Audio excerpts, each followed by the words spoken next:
In human beings, मनुष्यों में वहन। तो इसके लिए अपने पढ़ेंगे कौन सा टॉपिक, ब्लड सर्कुलेशन। ठीक है, तो अब देखो हार्ट के अंदर हमने पढ़ा हार्ट का डायग्राम, उसके बाद उसकी की लेबलिंग। लेबलिंग के अंदर क्या देखा, aorta, vena cava, right atrium, right ventricle, left atrium, left ventricle, pulmonary artery, pulmonary vein. ठीक है, अब पढ़ेंगे इनकी वर्किंग कैसे होती है। ठीक है सबकी। देखो अब जैसे मैं ऐसे खड़ी हूँ तो मेरे इधर वाले दो चैम्बर कौन से हैं, राइट ऑट्रियम और राइट वेंट्रिकल। उनको जोड़ता कौन है, एवी वॉल्व। और इधर वाले मेरे दोनों कौन से हैं, लेफ्ट ऑट्रियम और लेफ्ट वेंट्रिकल। ठीक है, अब जो डीऑक्सीजनेटेड ब्लड होता है, मतलब मेरी बॉडी के अंदर दो टाइप्स का ब्लड फ्लो कर रहा है। ठीक है, एक ब्लड जो हार्ट की तरफ जा रहा है, ये हार्ट है। एक ब्लड जो कहां जा रहा है, हार्ट की तरफ।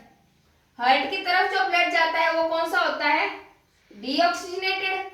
और जो हार्ट से बाहर निकलता है वो होता है, ठीक है, मतलब हार्ट अपना टू वर्किंग कर रहा है। तो जो ब्लड हार्ट के अंदर जाएगा वो होगा डीऑक्सीजनेटेड। वो बेटा अपने हार्ट के अंदर जाता है वेना केवा से। वेना केवा से कहां जाएगा, राइट ऑट्रियम में। जब ये ब्लड राइट ऑट्रियम में बेटा इकट्ठा हो जाता है ना, तो ये जो अपनी एवी वॉल्व होती है ना, ये क्या हो जाती है, ओपन। ठीक है, जैसे ही ये एवी वॉल्व ओपन होगी, ये सारा ब्लड कहां जा जाएगा, राइट वेंट्रिकल में। और ये एवी वॉल्व क्या हो जाएगी, बंद। फिर ये बेटा राइट वेंट्रिकल से जो अपना ब्लड है ना, वो जाता है पल्मोनरी आर्टरी में। कहां जाता है, पल्मोनरी आर्टरी में। पल्मोनरी आर्टरी में कौन सा ब्लड है, डीऑक्सीजनेटेड। वो जाएगा लंग्स में, वहां से वो एक्सचेंज करेगा और कार्बन डाइऑक्साइड बाहर रिलीज करेगा, ऑक्सीजन इनहेल करेगा। फिर लंग्स से अपने पास ऑक्सीजनेटेड ब्लड वो कहां आएगा, पल्मोनरी वेन में। अब पल्मोनरी वेन से बेटा वो आता है अपने राइट लेफ्ट ऑट्रियम में। मतलब इधर की प्रोसेसिंग, मेरी जो इधर वाली थी सारी प्रोसेसिंग, वो थी डीऑक्सीजनेटेड ब्लड की, और इधर वाली कौन सी होगी, ऑक्सीजनेटेड ब्लड की।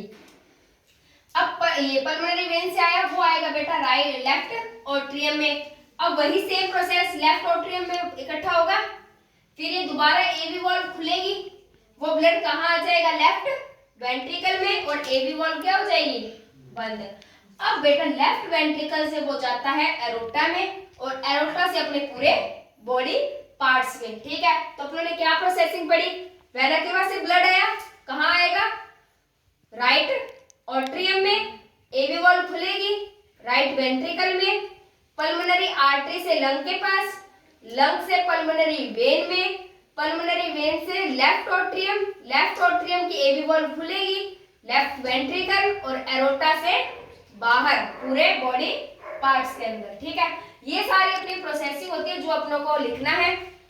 अब देखो, अब अपने कहे कि कोई एक टाइप का ब्लड, मान के चलो अपनी वेन से निकला।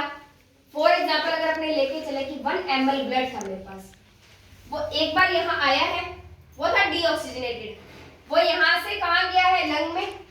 अब वही 1 ml ब्लड कार्बन डाइऑक्साइड छोड़ के ऑक्सीजन लेके दोबारा आया है हार्ट के अंदर, और फिर एरोटा से बाहर गया है। मतलब हार्ट के अंदर एक ही टाइप का ब्लड कितने बार आ रहा है, 2 बार। तो इसीलिए बेटा ह्यूमन का जो ये ब्लड सर्कुलेशन होता है ना, उसे कहते हैं डबल सर्कुलेटरी सिस्टम। क्या कहते हैं, डबल सर्कुलेटरी सिस्टम। क्यों, क्योंकि एक ही काइंड का ब्लड कितनी बार आ रहा है, अपने हार्ट के अंदर से कितनी बार पास हो रहा है, 2 बार। ठीक है, उसके बाद देखो, अब ये जो हार्ट देखो रिलैक्सेशन और कंट्रैक्शन दो मूवमेंट करता है। ठीक है, जब भी अपनी जो नर्व्स नापी जाती है या डॉक्टर चेक करता है, तो तुमने देखा होगा धक धक धक धक धक धक ऐसी आवाज आती है। ठीक है, वो किस कारण आती है, क्योंकि हार्ट एक बार कॉन्ट्रैक्ट करता है।